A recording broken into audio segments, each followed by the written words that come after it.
The Adventures of Sam Spade, Detective. Brought to you by Wild Root Cream Oil Hair Tonic, the non-alcoholic hair tonic that contains lanolin. Wild Root Cream Oil. Again and again, the choice of men who put good grooming first. Sam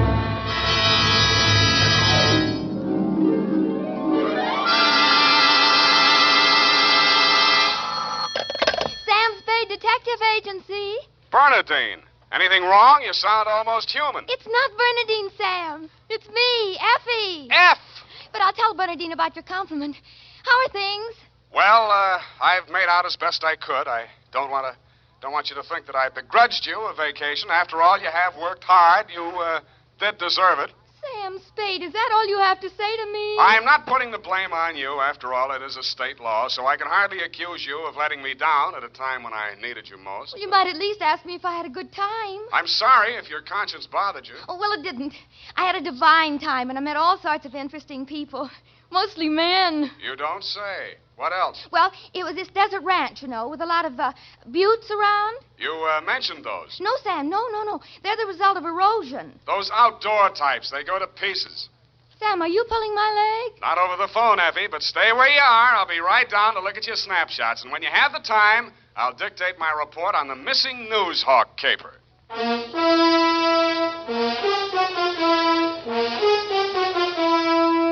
Dashiell Hammett, America's leading detective fiction writer and creator of Sam Spade, the hard-boiled private eye, and William Spear, radio's outstanding producer-director of mystery and crime drama, join their talents to make your hair stand on end with the adventures of Sam Spade.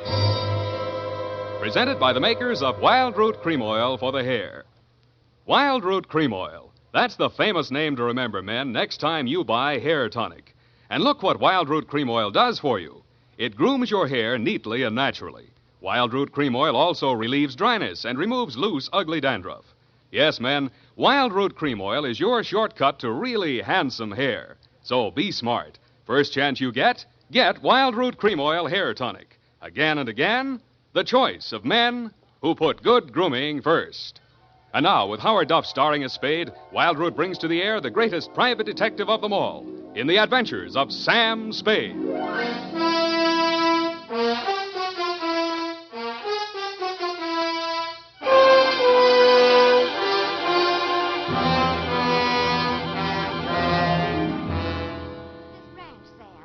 Outside of Kanab on Virgin River. Kanab, the Pearl of the West. Uh-huh. Mm-hmm. And did I mention the buttes?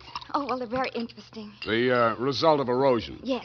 And it's authentic, too. Fay Hamlin's ranch. You, mean a working ranch? Yes. You see, that way you get into the spirit. Mm-hmm. My job was to feed the chickens. And that's how I met him.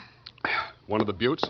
Oh, Sam, he's a very cultured gentleman. Culture smulcher. What's he do for a living? He cures stammering. You don't say. What's his name? Charlie Shank. Charlie Shank? He's the founder of the Shank Institute of Articulative Correction, which I should learn. Articulative Correction. Where is this institute? Oh, I have the address here. General Delivery, Butte, Montana. Mm-hmm. You're sure you didn't help him break parole, Effie? Oh, no. We just went on long walks together. Where to? Oh, different points of interest. Like Wolf Canyon. Figures. Uh-huh. He invited me on this camping trip. Honorable, of course. Mm. But I couldn't go on account of my sunburn. I had an awful... I've still got it, you see. Mm. And then he went back to Butte. He had to leave in such a hurry he couldn't even say goodbye. Well. It was a pity, too, because an old friend he hadn't seen in years came looking for him just a few minutes later. With a warrant? No, he was an attendant in a nearby hospital. Mental? Oh, yes, very intelligent. He read me some of his poetry. Maybe you've heard it. A loaf of bread... a jug of wine, and thou. Wait a minute. Isn't that the Rubaiyat of Omer Khayyam? That was written by a guy named Fitzgerald. Well, of course. That's his pen name. Quite a penman. Yes, but he's paid his debt to society. And the other time it was a bad beef. Oh, naturally. He told me all about it. Sure. He cried on my shoulder afterwards. Sweetheart, when you make a mistake, it's a beaut. Sam, nothing happened. Well, I'm glad he cured you of stammering anyhow. Ready? Oh, yeah. I've got a brand new notebook. You know. Life goes on. I've got a brand new notebook, Sam. I'll just turn over a new leaf. Not a bad idea, dear. Date July 18 to Mr. Alex M. Youngblood. Try that again. Mr. Alex M. Youngblood, P.O., Box 317, San Francisco, From Samuel Spade, license number 1375596. Dear Mr. Youngblood, I need a vacation myself. You need Charlie Shank. You sound tired, Sam. Fortunately, until I met you, my only experience with any of the men and women who make your newspaper run had been with one of your corner newsboys who shortchanged me 2 times within as many days. I have not read your rag since. But your name looked imposing, and so did the $300 check upon which you had written it.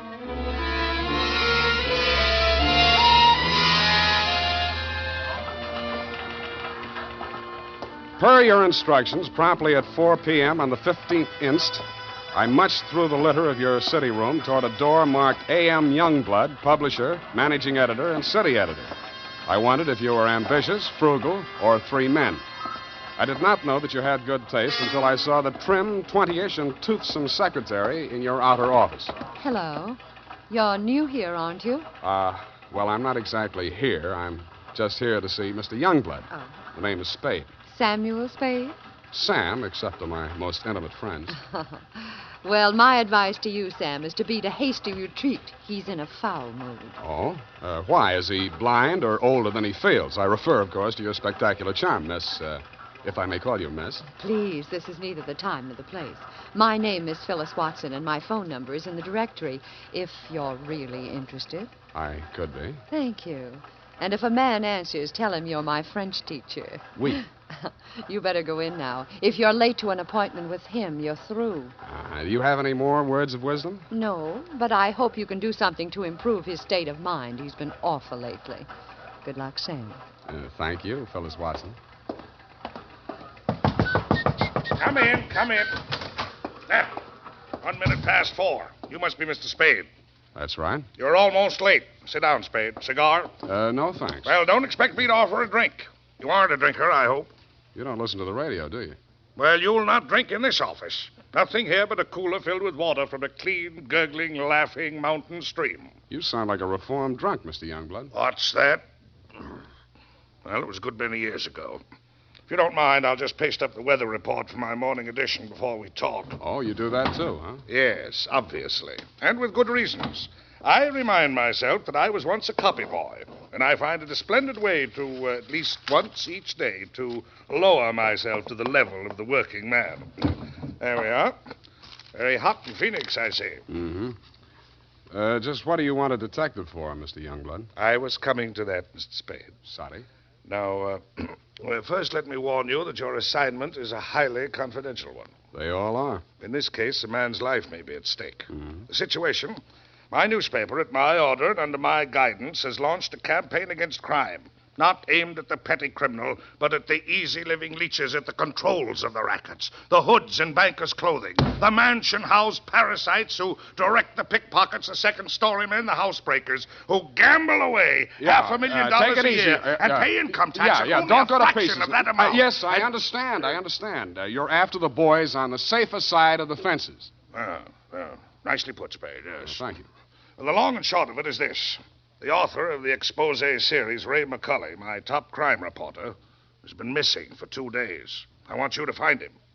What makes you think he's still alive? Good heavens, Spade, why must you suggest that he isn't? Because if I were a mansion-housed parasite in danger of being unhoused by a newshawk, I'd see said newshawk standing in a cement block on the bottom of the bay. I will accept that only when no stone has been left unturned. Every straw and every haystack has been searched. Every...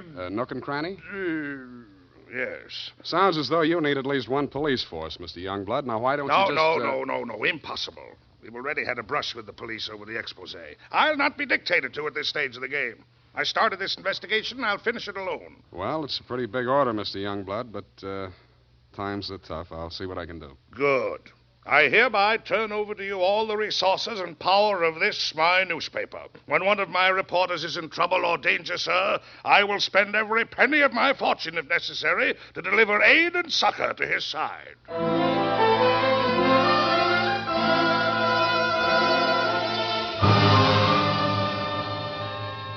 You then gave me Ray McCulley's expose stories to date. I saw why you, his family and friends, and his creditors could have been worried about him. They were hot. One followed a stolen car from the time of the heist through the alteration of the body color, tire brands, license number, motor serial number to the time it was shoved onto a used car lot. They named names all the way through. and another did the same to the firm of Otter, Badger, and Mole, furriers, and alleged manufacturers of coats from clouted pelts. Ray McCully had dropped out of sight right after that story had been published. So I left your office hoping that I'd reach the address of Otter, Badger, and Mole before closing time. I did.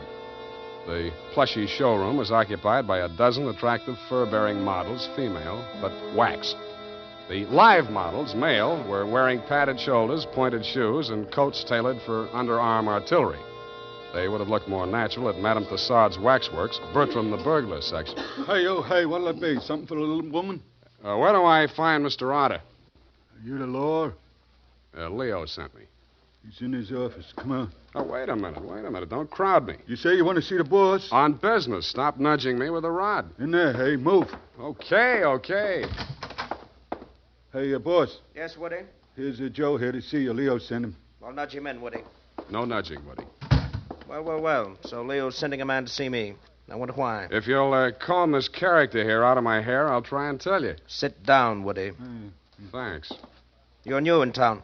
Yeah, that's why Leo sent me. A local muckraker named Ray McCully interviewed you. He also interviewed Leo, but it didn't get printed yet. Leo wants to find him. So do I.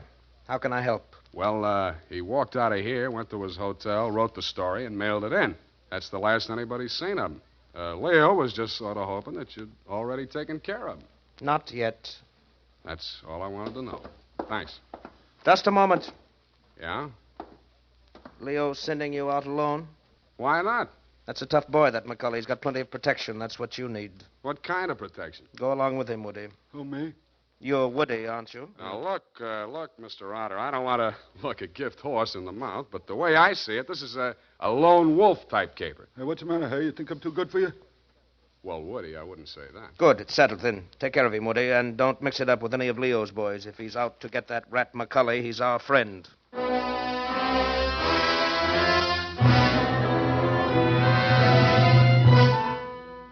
I was beginning to wonder who Leo was. I'd grabbed the name off a calendar on the wall, Leo's Van and Storage. I didn't know whether he was the Leo Mr. Otter didn't like, and I hoped I wouldn't find out. The best way I could think to keep from finding out was to shake Woody. On the way uptown, I walked him past 4 police stations. Crossing Market Street, I pushed him straight into the arms of a traffic cop who begged his pardon and let me off with a warning. At the Blue Bottle Bar and Grill, I gave Joe, the bartender, the Mickey Finn sign, but Woody liked it. He ordered another. Then he said he knew a place on Columbus where the drinks were even better. It was called Leo's Place. I wondered if that meant anything. Hey, oh, hey. Who, me, huh? I want your drink. Don't you like this joint? Yeah, sure, it's fine. We're not getting anywhere, though. You really take your work serious. Me, when I go gun for somebody, I go where I'm least likely to succeed. You live longer. Yeah. Woody, what do you know about this guy, McCully? You hear the boss. He says he's a rat. Yeah, but he said he's got plenty of protection. Who's furnishing it? Well, you see, there's the... Boy, oh, boy. Look at what just walked in. I looked. What I saw was not disappointing. She was wearing a skin-tight black satin with a plunging neckline and a new look only in places where it didn't matter. But she still looked enough like your secretary, Phyllis Watson, to be out of place in Leo's place. She didn't stay there long. She made a beeline through the kitchen to the rear exit. I made a beeline right after her. Woody was breathing down my neck as I started up the rickety outside stairway at the back of the building. I stopped the landing and turned around to face him. See you later, Woody. I didn't wait to see if he made it all the way to the bottom of the stairs. I was more interested in what was going on at the top. A door had opened, and Phyllis stepped inside. The man who let her in looked like Ray McCully. Who are you? The name is Spade. I don't know that name. Your boss hired me to find you. Private Dick? Yeah. Can I talk to you for a minute? Sure. Put your hands behind your neck and walk up slow. Okay. All right. Go inside. What's the matter? You're not acting glad to see me. This the guy, Phyllis? Yes. Alex hired him this afternoon. There, you see. Now, what do you want me to tell Youngblood? You're not going to tell anybody anything. Oh! It caught me right behind the ear. The last thing I saw was that plunging neckline as Phyllis rushed forward. I didn't know whether she was rushing to my rescue or to get in a few licks of her own. 5 seconds later, I didn't care. As the design of the linoleum slammed up at me, I had just time to wonder why, of all the people who were looking for Ray McCully, I had to find him. Then I was out. Boinged. Maced for my pains.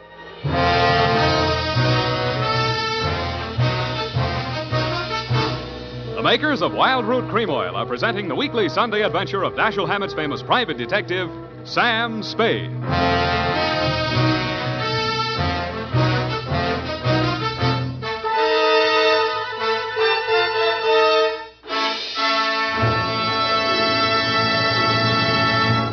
If you want the well-groomed look that helps you get ahead, socially and on the job, listen.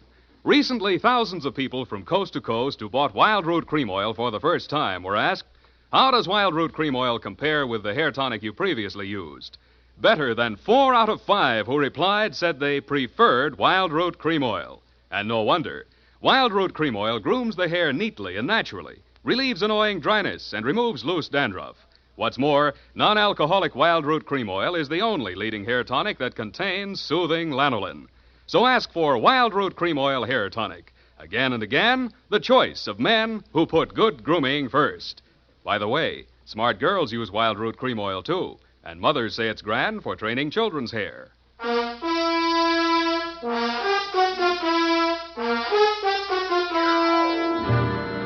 And now, back to the missing Newshawk caper. Tonight's adventure with Sam Spade.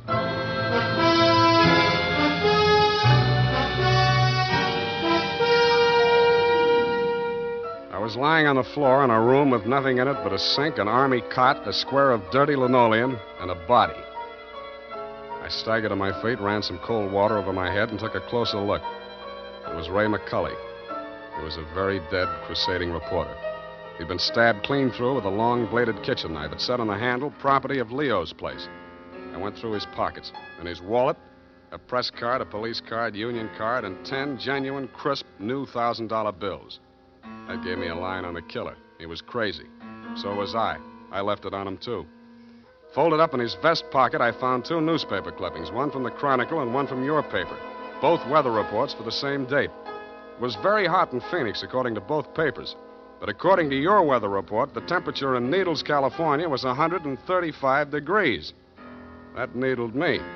So did the slip of paper I found on his shoe. The number 9 and a date had been stamped on it with a rubber stamp. The date was the same as that of the weather reports. I turned it over. It said Ruthie's Booth, Manson Bowling Alley.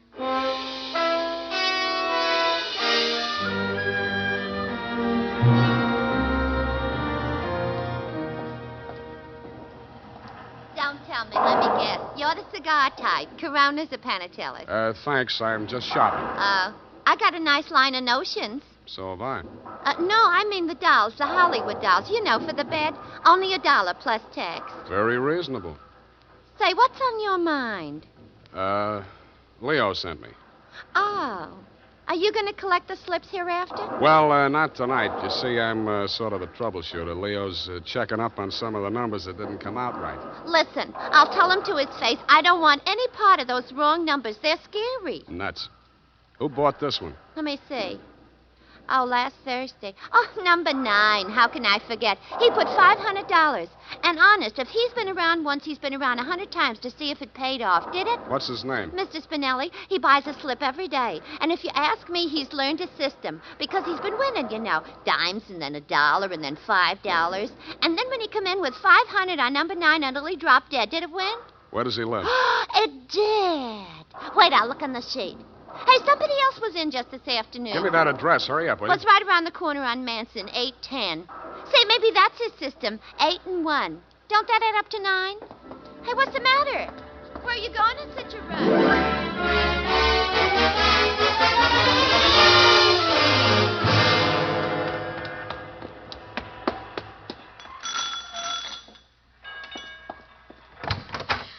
Please, come back later. Tomorrow. Next week. Are you Mrs. Spinelli? Yes, please. I had so much trouble. Is your husband home? Oh, my poor man. They take him away. He's dead. Oh, I'm sorry. How did it happen? Who are you? I'm a detective. Maybe I can help you. May I come in? All right. Come on.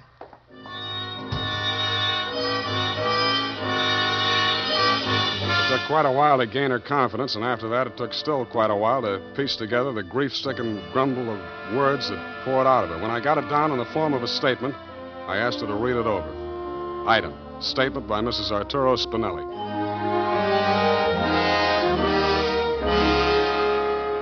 All the time he played those numbers, I told him they're just a bunch of gangsters. They don't let you win. Then he met this man McCulley, a writer for the newspaper. My husband says this man shows him how to win. He wins and wins. Then he goes to bank and takes out all our savings. I begged him not to do it. But no, he was greedy. And this McCulley poisoned his mind. Sure, he won. He brought the money home in his hand. $10,000. I don't want it. I'm scared. I took it while he was sleeping with wine and gave it to the men. I tell him all I want is the 500. He tried to tell me we do good. We help catch the big gangsters. I say we don't want to do so good we get murdered in our beds. So he says, okay. But if I change mine, here is address. I don't change my mind. Because already my husband, he is dead. Has home. Stabbed. No, I don't change my mind.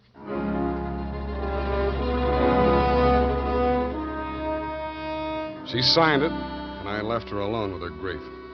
I wasn't working for you anymore, Mr. Youngblood. You hired me to find you a reporter, and I had. And I wished I hadn't. The rest of it I did for myself. You weren't in your office when I got there, but Phyllis was. I found her behind the city desk in the act of dropping tomorrow morning's weather report into the slot. I grabbed it out of her hand. What? Oh, it's you. Where's your boss? At home, I guess. We'll talk in his office. Come on. Sam, I can explain how I happened You're going to be... explain plenty before I'm finished with you. Sit down. Oh, you...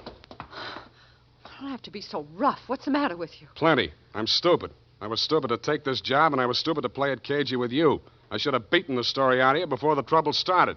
It's a little late in the day now, but not too late to send you up for McCulley's murder. Oh, you're insane. Ray McCulley was... I'm the only one who ever tried to help And him. I'm the only one who can place you in that room, not 10 minutes before the murder. I told you I can explain Stop trying to save your own skin. Spinelli was only one of a 500,000 poor dumb yucks that lose their nickels and dimes and dollars every day in the policy racket. Only he had the bad luck to win. There won't be any more lucky dead people like him if I have to make a patsy out of you to stop it. It won't stop it. Nothing will. Ray talked big and brave like you. Now he's dead. Yeah, with $10,000 dirty money in his wallet. I won't let you say things like that. Ray was an honest reporter, too honest. He thought Youngblood meant what he said about that cleanup campaign. Yeah, he did. He wanted to run this town by himself, clean up his competition. When Ray started collecting material on the numbers racket, he still thought Youngblood was on the level. But that was before he stumbled onto the thing about the weather reports. Yeah, that was a new one. The old Dutch Schultz mob used to add up the stock market quotations. If they cheated, they knew their customers weren't good enough at arithmetic to prove it. But who knows how hot it is in Phoenix unless they live there? I don't know what you're talking about. Listen. That's how the number game works, sweetheart. The suckers pick a number from 1 to 10, see? The operators tally up the slips, and the least popular for that day has to win. The weather report doesn't have to pass through the copy desk, and with Youngblood pasting it up with a few strategic corrections, it was easy to make their winners look as if they were on the level. Oh. But, of course, you had no way of knowing that. You only watched them do it day after day. You know, I couldn't understand why he did those things. It seemed silly falsifying a weather report, but it didn't seem as if it could do any harm. What did you meet McCulley for? To get your cut of the 10 grand Spinelli was killed for? How dare you? I went there to warn him about you. Who killed him? I don't know. You're lying. All right, I'm lying. But I can prove that Ray was on the level. I've got the proof right here. The whole story he wrote on the numbers racket, even naming Youngblood as the head of it, his own publisher. I went there to get it. I was going to take it to another newspaper. Why didn't you? I can't tell you that. You don't have to. Mrs. Spinelli was confused, grief-crazed. She had to put the blame on somebody, and when she did, she got her revenge the only way she thought she could. She may have been right about that, but she killed the wrong man. Why didn't you tell me you knew who killed Ray? I wanted to give you a chance to tell me yourself. I'm glad you didn't.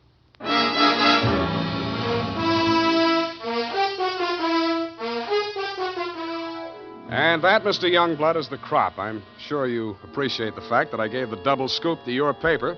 Like Mrs. Spinelli, I have my own ideas of vengeance. Besides, it may up your circulation a little, and you can certainly use a little extra money for your defense. By the way, who's Leo?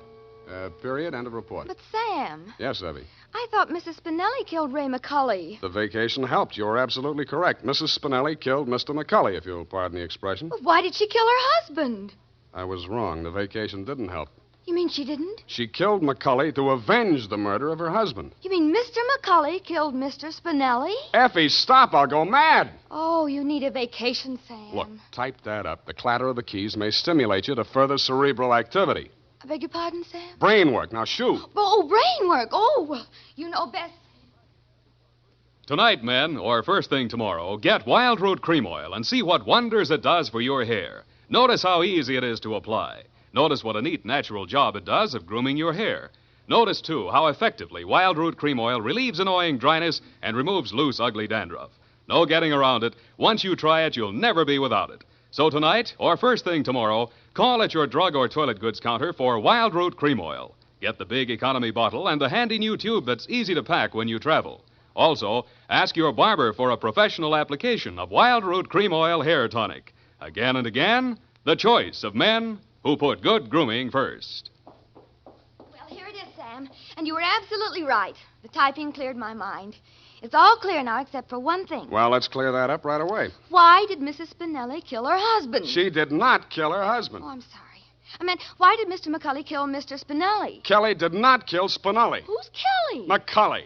McCulley's real name was Kelly? Now, let's start all over again. Disregard everything we said up until now. Make your mind a complete blank. All right, Sam. In the first place, McCulley did not kill Spinelli. That's what I said. It was his wife, wasn't it? Now, wasn't it, Sam? Oh, stop teasing me. Sam, why do you look at me like that? Effie, Mr. Spinelli was killed by one of the policy racket hoods to get back the 10 grand he won on the numbers game. Then how did the money get into Kelly's pocket? McCulley's. Why do you insist on using his alias, Sam? Effie, that was a tip of the tongue. I mean, look, Mrs. Spinelli took it to him because she was afraid her husband might be killed for Then it. why didn't they take the money when they killed him? Because Mrs. Spinelli had already taken it. Then she did kill him. Go home, Effie! All right, Sam. I'm sorry I'm so irritable to you, but I thought it's... Well, it's been so long since I've been here, you know, Sam. Angel, you're just tired. Vacations have a habit of doing that to you. After a week or two in the office, you'll be all rested up again. Now, take it easy. You act as though you thought my mind were affected. Come here. Sam, now don't my sunburn. Oh, it hurts. It's nice to have you back. You look good, too. All tanned and healthy. It's great. I think my nose is peeling. Well, don't pick at it. I won't. Good night, Sam. Good night, sweetheart.